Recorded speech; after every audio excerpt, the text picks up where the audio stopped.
Sir, you need to get out of that seat right now. The command cut through the polished quiet of Delta Airlines Flight 482 like a sharp blade.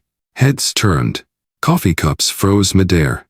Even the hum of the air conditioning seemed to hesitate. In 2B, a boy sat perfectly still. 12 years old. Smooth, dark skin. Athletic build. Sharp jawline that looked older than his age, framed by a crisp navy blazer and a tie knotted with care. His name was Jordan Ellis. And in this moment, every passenger in first class was watching him as if he didn't belong there. Jordan wasn't talking. He wasn't fidgeting. He wasn't doing anything but sitting upright, his hands folded neatly on his lap, eyes resting on the window as the sun bled across the Atlanta tarmac. But to Patricia Hensley, the lead flight attendant in her immaculate uniform and decades of experience, that was enough to demand his removal. He didn't even blink when she stepped closer, arms crossed, voice coated in that syrupy sweet tone that feels like kindness until you hear the steel underneath. I think you're in the wrong seat, sweetheart. This is first class. Jordan's answer was steady. No, ma'am. This is my seat. A flicker crossed her face. Surprise, then something else. She didn't ask for his boarding pass. She didn't scan a thing. She just decided. And her decision was about to set off a chain of events that would stop this aircraft from ever leaving the gate on time. What Patricia didn't know was that Jordan wasn't just any unaccompanied minor. He was the son of Marcus Ellis, CEO of Ellis Global Consulting, one of Delta's biggest strategic partners. And Marcus Ellis wasn't the kind of man who needed to raise his voice to be heard. Before we get there, you need to see exactly how far this went. Because in the next 15 minutes, first class would become a courtroom, the aisle would turn into a witness stand, and every silent judgment in this cabin would be forced into the light. Jordan Ellis had been on airplanes more times than most adults. He could tell you the difference between a short-haul commuter jet and a wide-body long-haul just by the sound of the engines. He knew that the smell of fresh brewed coffee in the galley meant boarding was nearly complete, and he knew exactly how many minutes after pushback the seatbelt sign usually turned off. Flying wasn't new to him. But flying alone, in first class, was. His father, Marcus Ellis, had insisted on it. Marcus wasn't just any businessman. He was the founder and CEO of Ellis Global Consulting, a firm that advised Fortune 500 companies, including Delta Airlines itself. He was a man who built his reputation on precision, integrity, and never making the same mistake twice. He expected the same from the people around him. Jordan had inherited more than his father's sharp jawline and clear eyes. He had inherited the calm that came from knowing who you are, and the discipline to never let someone else define it for you. That morning, when Marcus dropped him off at the Atlanta airport, he made sure everything was perfect. Boarding pass printed. Digital copy on the phone. VIP service notified. First class seat 2B confirmed by email, phone, and even a follow-up call from Delta's executive operations team. Marcus had bent down before leaving, looking Jordan straight in the eye. Remember, he said, you don't have to raise your voice to be heard. Just make sure the truth is louder than anything else in the room. Jordan nodded. It wasn't that Marcus wanted to show off by putting his son in first class. It was about teaching Jordan that he belonged anywhere his ticket said he did. No exceptions. No asterisks. Jordan understood the rules of travel better than most kids his age. He knew how to address airline staff respectfully, how to keep his things organized, and how to carry himself so no one could say he wasn't prepared. His leather backpack, monogrammed with his initials, was stowed neatly under the seat in front of him. Inside, his phone, a book, a snack, and the folder Marcus had given him with every travel document in order. Still, none of that seemed to matter the moment Patricia Hensley laid eyes on him. In her mind, he was just a kid, one who couldn't possibly be in the right place. And in the next few minutes, Jordan would learn once again that preparation doesn't always protect you from someone else's perception. Patricia Hensley leaned in just enough to make her presence feel unavoidable. Her shadow stretched across the aisle, falling over Jordan's neatly folded hands. I'm going to need you to collect your things, she said, each word clipped and deliberate, as if she were delivering instructions to a stubborn passenger who didn't understand English. Jordan's gaze didn't waver. Ma'am, this is my assigned seat. 2 Bravo. My boarding pass says so. Patricia's smile didn't reach her eyes. Company policy states that unaccompanied minors are not permitted to sit in the premium cabin. It's for your safety. Jordan stayed calm. That's not what Delta's VIP service told us. My father arranged this seat through their executive operations department. It was confirmed in writing. She didn't ask to see the confirmation. She didn't even glance toward the boarding pass in his hand. Instead, she shifted her weight in the narrow aisle, creating the kind of physical presence that was more about authority than safety. I'm not going to debate this with a child. Please, take your bag and follow me to a seat in coach. The woman in 2A, a middle-aged Latina with kind eyes and silver streaks in her dark hair, turned toward them.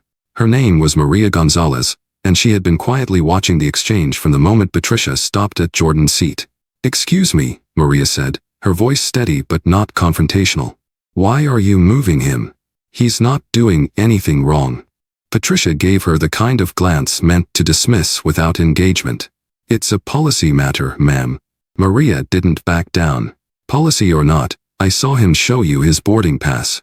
You didn't even look at it." The air between the three of them grew heavy.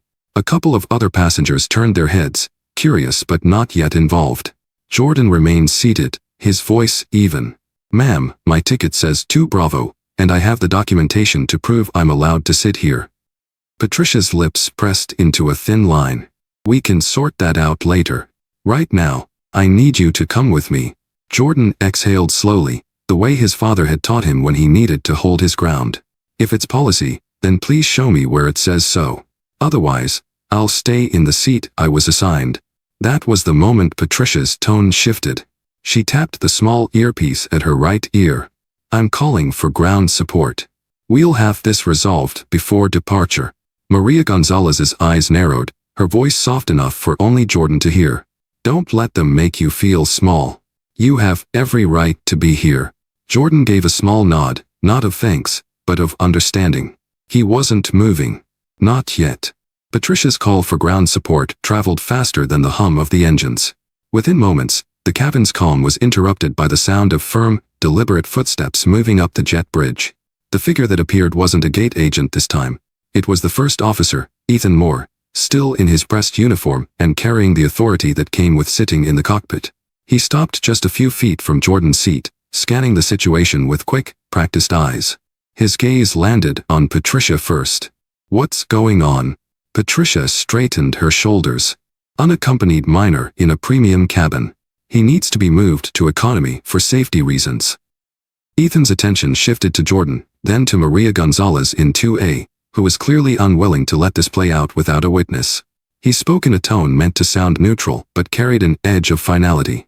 "Son, let's go ahead and move you to another seat. We can sort this out once we're in the air." Jordan looked up at him, his expression calm but unyielding. "Sir, with respect, my father booked the seat through Delta's executive operations. I was cleared to sit here. I have my boarding pass and confirmation." Ethan gave the kind of half-smile people use when they want to end a conversation, not continue it. "I'm sure that's true, but we're trying to avoid any complications before takeoff. It's only a short flight to New York." Maria leaned forward, her voice carrying enough weight to make Ethan glance at her. "He's telling you the truth. I saw his ticket. The young man is exactly where he's supposed to be." Ethan didn't respond to her. His eyes went back to Patricia, and with a small nod between them, the decision was made without another word. Patricia bent slightly toward Jordan. "Take your bag, please. We're moving you now." Jordan hesitated only long enough to make eye contact with Maria, as if silently promising he understood the injustice as clearly as she did. Then, with quiet precision, he picked up his leather backpack, slid it over his shoulder, and stepped into the aisle. They led him down the length of the cabin, past rows of wide leather seats, past passengers who avoided making eye contact, all the way to the very back of the aircraft. His new seat was beside the emergency exit, an area normally reserved for adults physically capable of operating the door in an emergency. Jordan placed his bag under the seat, sat tall, and fastened his belt. It wasn't the seat that bothered him, it was the reason he was in it. Just outside the aircraft, near the gate counter, Tanya Brooks was finalizing the last pre-departure checks on her tablet. Tanya had been with Delta Airlines for 6 years, and in that time, she'd learned to spot when something didn't feel right, especially when it came to passenger seating changes. The call from Patricia had come through her headset moments earlier. "Unaccompanied minor in premium cabin. Needs reassignment to economy." Tanya didn't question it immediately. But as she keyed in the passenger's name, Jordan Ellis, her brow furrowed. On the screen, Jordan's file popped up with more than just the usual booking details. There it was, highlighted in bold: Executive Operations Clearance, Premium Cabin, Authorized. The notation had been made 3 days ago, confirmed again that morning by VIP Service. There was even a note from Delta's Director of Client Relations personally approving the arrangement. This wasn't a standard seat upgrade or a random placement. This was deliberate, pre-cleared, and fully authorized. Moving him wasn't just unnecessary, it was in direct conflict with the booking order. Tanya tapped her earpiece. Operations, this is Brooks at Gate C14. I need to confirm something. Passenger Jordan Ellis, age 12, seat 2 Bravo, premium cabin clearance in place. Can you verify? A pause, then the voice on the other end replied. Confirmed. Clearance is valid. Why? Tanya's voice tightened. He's been moved to economy by cabin crew. Reason given: unaccompanied minor in premium. That's not matching our records. There was silence for a beat, then, understood. We'll flag it. Notify VIP Service. She ended the call and exhaled slowly. This wasn't just a mix-up, it had the familiar scent of something personal, the kind of quiet decision that wasn't about rules but about assumptions. Tanya had seen it before, and every time it left the same sour feeling in her gut. Pulling out her phone, she dialed the VIP service line directly. This is Tanya Brooks, Gate C14. Jordan Ellis has been reassigned from his authorized first-class seat to economy. His clearance was ignored. You'll want to escalate this. Her tone was measured, professional, but there was steel under it. She wasn't about to let this vanish into the shuffle of departure paperwork. From where she stood, Tanya could see the open jet bridge door. Somewhere down that aisle, a 12-year-old was sitting in the wrong seat for the wrong reason. And if she had anything to do with it, that wasn't going to last long. The hum of the cabin was different in the back of the plane. It wasn't the soft, hushed quiet of first class. It was louder here, filled with the shuffle of boarding passengers, overhead bins slamming shut, and the occasional impatient sigh. Jordan sat in the emergency exit row, staring at the seat in front of him. The leather here wasn't the same. The space wasn't the same. And the message it sent was crystal clear: you've been moved down. He sat upright, the way his father had taught him, his shoulders squared. He didn't slouch or fidget, though the strap of his backpack dug slightly into his side. Around him, a few passengers glanced his way with mild curiosity, as if wondering how a kid had ended up in a row meant for adults. None of them asked. No one intervened. Jordan reached down and pulled his phone from the side pocket of his backpack. He scrolled to a single name in his contacts: Dad. His thumb hovered for a second before pressing call. The phone rang once, then twice. Jordan, came the voice on the other end. Deep. Steady. The kind of voice that didn't need to be loud to command attention. It's happening again, Jordan said quietly. There was no need to explain further. His father knew exactly what he meant. Where are you? Marcus Ellis asked. Back of the plane. Emergency exit row. A pause. Stay there. Don't move. I'll handle it. Jordan's grip on the phone tightened, but he answered simply. OT. The call ended. Jordan set the phone face down on his lap, the screen still glowing for a moment before dimming. He kept his hands folded over it, not out of fear, but out of focus. 15 minutes. That was what his father had said once during a late-night conversation. It only takes 15 minutes for things to change if you speak up to the right person at the right time. Now, Jordan waited. The minutes stretched long in the stale cabin air. Patricia was somewhere up front, likely satisfied with her decision. The first officer was probably already running through pre-flight checks. None of them seemed to think he would be more than a silent passenger in the wrong seat. But Jordan knew better. His father was on his way. The glass doors at the end of the jet bridge parted with a hiss, and a tall figure stepped through. Marcus Ellis didn't rush. He didn't need to. He walked with the measured pace of a man who understood that his presence alone could shift the air in a room, or in this case, the entire cabin of a Delta Airlines flight. He wore a charcoal gray suit, no tie, crisp white shirt open at the collar. A black leather briefcase hung from his left hand, while his right carried a laminated Delta Executive Partner badge clipped to a leather strap. His expression was calm, but there was something in his eyes, A quiet focus that made people straighten in their seats without realizing why. Tanya Brooks, the ground agent who had flagged the irregularity, spotted him first. She stepped forward quickly, lowering her voice so only he could hear.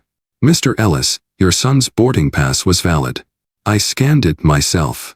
First class seat 2 Bravo. I don't understand why he was moved." Marcus gave her a single nod, his voice low and even. "You did your job. Thank you, Tanya." Without another word, he stepped past the gate counter and into the jet bridge. 2 Delta executives from the client relations team trailed behind him, clearly aware this was no routine situation. When Marcus reached the open cabin door, Patricia Hensley froze mid-sentence as she spoke to another crew member. Her smile faltered, then returned, this time tighter, less certain. "Sir, you can't." Marcus raised a hand, not in anger, but as a signal that he wasn't here for permission. He reached into his jacket, pulled out his badge, and held it where she could see it clearly. "Marcus Ellis, Delta Airlines Executive Partner. I need to speak with your crew immediately." Captain Reynolds, the pilot, stepped out from the cockpit at that moment, his brow creased. "Mr. Ellis, I wasn't informed of any issue." "I'm not here for apologies, Captain," Marcus replied, his tone steady but edged with purpose. "I'm here for my son, and for the truth about why he was removed from his confirmed seat." At the far end of the cabin, Jordan stood from the emergency exit row. He picked up his backpack, walked the aisle without haste, and stopped in front of his father. For a moment, they said nothing, only exchanging a look. Then Marcus placed a hand on his son's shoulder. "Let's finish this the right way." Marcus didn't raise his voice. He didn't need to. The stillness in his tone carried more weight than any shout could. Standing just a few feet inside the first-class cabin, he positioned himself where every passenger could see and hear him. He looked first at Patricia Hensley. "Why was my son removed from his confirmed first-class seat?" Patricia clasped her hands in front of her, her practiced smile returning. "SUA, company policy requires that unaccompanied minors be seated in specific rows for safety." It was nothing personal. Marcus didn't flinch. "Policy?" He turned his head slightly toward Tanya Brooks, who had stepped in behind him. "Tanya, please tell this crew what your records show." Tanya's voice was clear, professional. "Mr. Ellis's son was booked in 2 Bravo. Clearance was granted through executive operations. I personally verified it at the gate." The air shifted. A murmur rippled down the aisle. Marcus turned back to Patricia. "So the record shows my son was authorized. Yet you removed him without verifying his ticket, without contacting the gate, and without cause." First Officer Ethan Moore, who had been leaning casually near the cockpit door, stepped forward. "Sir, I made the decision to support the lead flight attendant. We wanted to avoid complications before departure." Marcus's eyes locked on him. "The only complication here is that you acted on assumption instead of fact. You chose to move a 12-year-old boy, who was sitting quietly in his paid, confirmed seat, to the back of the plane. And you did it in full view of every passenger here." From seat 2A, Maria Gonzalez spoke up. "He's right. I saw everything. That boy showed his boarding pass. She didn't even look at it." Patricia's face tightened. "Ma'am, But Marcus cut in, his voice still calm, still steady. "No. This isn't about defending yourself. It's about recognizing the choice you made. You saw a child who didn't fit your idea of who belongs in first class, and you acted accordingly." Silence settled in the cabin. Even the passengers in coach were leaning forward, trying to catch every word. Marcus glanced briefly at Jordan, then addressed the crew one last time. "So here's what happens next. We fix this now, in front of everyone, or you explain to your supervisors and to the public why you thought this was acceptable." No one moved. And that was when the first witness stood up. Maria Gonzalez didn't sit back down. She stayed on her feet, one hand lightly gripping the armrest, her voice carrying clearly through the cabin. "I'm not someone who usually speaks up on airplanes," she began, her eyes moving from Marcus to the rest of the passengers. "But this time, I can't stay quiet. I watched this boy show his ticket. I watched the lead flight attendant ignore it. And I watched him get moved for no reason." The murmur in the cabin grew louder. In seat 1A, an older man closed his tablet and removed his glasses. His name was Richard Thompson, a retired judge who had flown more first-class flights than he could count. He stood slowly, his posture dignified. "I saw it too," he said. "From where I sat, it was clear he wasn't doing anything wrong. There was no disruption, no violation of safety. And yet, he was removed without so much as a verification." Patricia shifted uncomfortably. "Sir, with all respect, you don't know the full context." Richard shook his head, cutting her off with the measured tone of a man used to weighing facts. "The context is that you acted first and checked later. If you checked at all." A few rows back, another voice joined in. "She's right. This doesn't feel like policy, it feels like assumption," a middle-aged man in 3C said, his voice carrying forward. Maria nodded toward Marcus. "This is not just about his son. It's about what kind of service and fairness all passengers should expect. If it can happen to him, it can happen to anyone." Jordan remained standing beside his father, saying nothing, but the expression on his face spoke volumes. It wasn't defiance, it was the quiet assurance of someone who knew the truth was finally being seen. Marcus looked around the cabin. "You've all just witnessed the power of silence, and the cost of it. Silence lets moments like this pass without challenge. Speaking up, even when it's uncomfortable, is how change begins." Richard Thompson placed a hand on the seat in front of him. "Mr. Ellis, I've presided over enough cases to know when something is fundamentally wrong. And what happened here is wrong. I'm willing to put that in writing for Delta's executive board." For the first time since this started, Patricia's voice faltered. "I understand." But Marcus wasn't done. He knew the moment had shifted, and now it was time to turn words into action. Marcus let the silence settle just long enough for everyone to feel it. Then, without raising his voice, he spoke in a tone that cut through the cabin like a steel blade. "Here is what's going to happen. My son is going to be returned to his rightful seat in first class. And the crew members responsible for this will be replaced before this aircraft leaves the gate." Patricia's eyes widened. "Sir, that's not." Marcus held up a hand. "I'm not asking. This is not a request. You made a decision based on assumption, not fact, and you did it in public. You are not fit to serve on this flight, not after this." The same goes for the first officer who endorsed that decision without verifying the truth. Ethan Moore, the first officer, stepped forward, his jaw tight. "Mr. Ellis, we were trying to avoid a delay. It wasn't personal." Marcus turned toward him, his gaze unwavering. "You made it personal the second you acted on what you thought instead of what you knew. There's no difference between intent and impact here. You embarrassed my son in front of this cabin and diminished his dignity. And for what? To save a few minutes? That's not leadership. That's negligence." He looked toward the cockpit. "Captain Reynolds, do you have replacement crew on standby?" The captain hesitated, glancing toward Tanya Brooks at the cabin entrance. Tanya gave a small nod. "Gate 14 has 2 standby crew members ready. They can be here in under 10 minutes." Marcus faced the passengers, his voice steady. "You've all seen what happened. This is not about making a scene, it's about making sure it never happens again. If you believe these crew members should remain on this flight, speak now." Not a single hand went up. In fact, several passengers nodded in quiet agreement. Captain Reynolds exhaled and tapped his radio. "Operations, send in the standby crew. We have a personnel change." Patricia's face drained of color. "You're taking me off this flight? Over this?" Marcus met her eyes. "Yes, over this. Because my son deserves better. Every passenger deserves better." Within minutes, 2 fresh crew members boarded through the jet bridge. Patricia and Ethan gathered their belongings, avoiding eye contact as they were escorted off. The cabin stayed quiet, not in awkwardness, but in a shared understanding that something important had just taken place. Marcus turned to Jordan. "Let's get you back where you belong." The new lead flight attendant, a soft-spoken woman named Denise Myers, stepped forward as Patricia and Ethan disappeared up the jet bridge. Her uniform was just as pressed, her posture just as professional, but her presence was different. Calm, steady, and without the sharp edge that had filled the cabin minutes earlier. "Mr. Ellis," she said, her tone warm but respectful, "we're honored to have your son back in his seat. If it's all right, I'll escort him to 2 Bravo now." Marcus looked to Jordan, giving a small nod. Jordan adjusted the strap on his leather backpack and followed Denise up the aisle. The passengers they passed didn't look away this time. Some offered small smiles. A few murmured quiet words, "Good for you," or "You handled that well."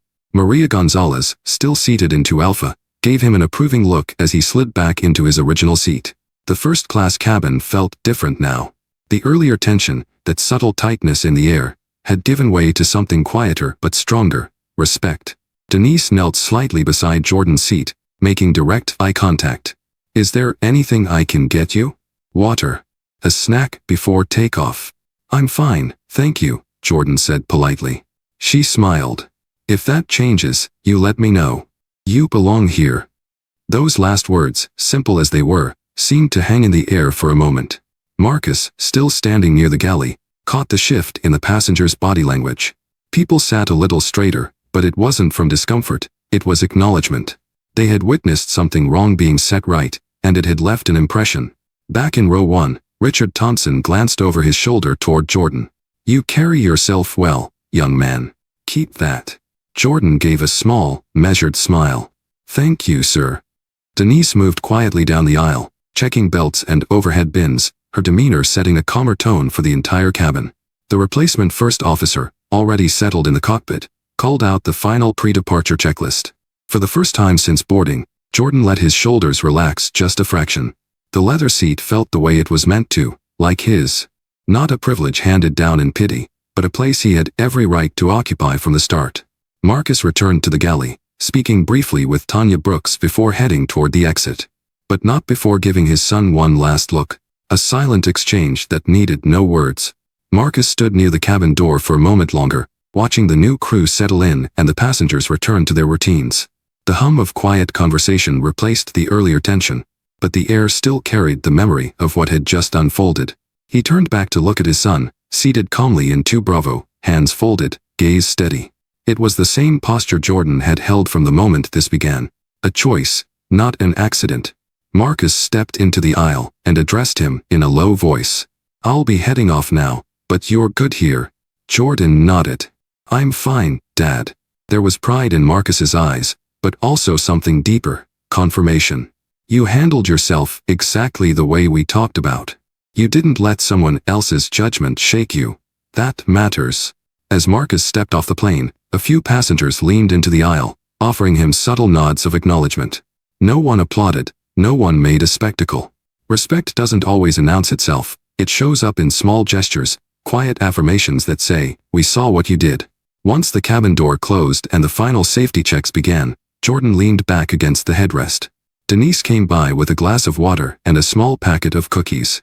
"For the young gentleman," she said softly. "Thank you," Jordan replied. Maria Gonzalez leaned slightly toward him. "You know, when I was your age, I don't think I could have handled that as well as you did." Jordan smiled politely. "My dad says grace isn't about letting things go. It's about carrying them the right way." Maria chuckled. "He's a wise man." As the engines roared to life and the aircraft began to push back, the events of the last hour settled into something more than just a personal story. It was now a moment every person in that cabin would remember. A reminder of what happens when someone challenges a wrong in real time, instead of letting it slip quietly into the background. The life lesson was simple, but powerful. Preparation matters, but so does presence. You can have every document in order, every confirmation in writing, but there will still be times when someone tests your right to be where you are. In those moments, your composure becomes your proof, and your voice, calm, steady, unshaken, becomes your defense. Jordan understood that now. And so did the passengers who had watched. Speaking up doesn't always mean shouting. Sometimes it's a firm statement, a refusal to move from the seat you belong in, and the courage to let others see you stand your ground. The aircraft lifted into the sky, carrying with it more than just passengers to New York. It carried a reminder: dignity is non-negotiable, and once you protect it for everyone who comes after you.